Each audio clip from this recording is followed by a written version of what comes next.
Side lunge clean. So this is an advanced kettlebell clean option. This is designed to be not only a glute activator, but a lat activator and a good old adductor activator as well, because you're gonna have to stabilize your knee. You're gonna have to use some power out of not only your glutes and hamstrings, but your outer thighs and inner thighs as well to bring your kettlebell up to your rack position.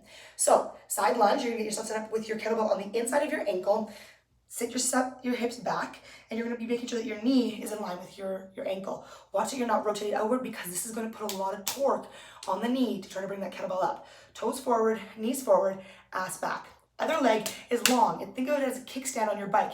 Your kickstand on your bike doesn't ever bend unless it is damaged, right? You don't have damaged legs, don't let it bend. Keep it long, because you're gonna be pushing off, in, and back down.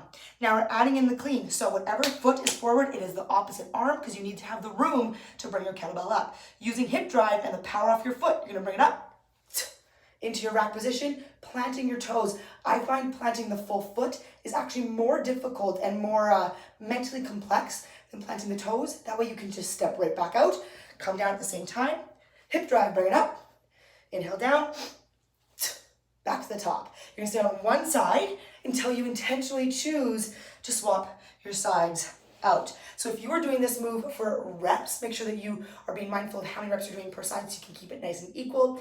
Or if you're doing it for sets, make sure you swap sides every set so that you get both sides to work equally. And of course, if your low back is suffering in this movement, it is likely because you are rotating in your movement pattern as you go side to side. So what I would like you to do instead is to do a goblet clean, which is the modification, but it's not any lighter, it's not any nicer, but that way you can keep your shoulders and back balanced. From here, you're gonna drive off the foot, rack position, back down, same movement pattern, but this is the beginning position to start. If you try the single arm version and you're like, ooh, that's a no for my low back, or that's a no for my shoulders, or that's a no for my mid back, then go back to the two-handed version, practice that movement pattern, and then as your back and your core get stronger and a little bit more solid, then we can go back to the single-handed version later on. Enjoy, have fun practicing your new movement, and of course, be safe.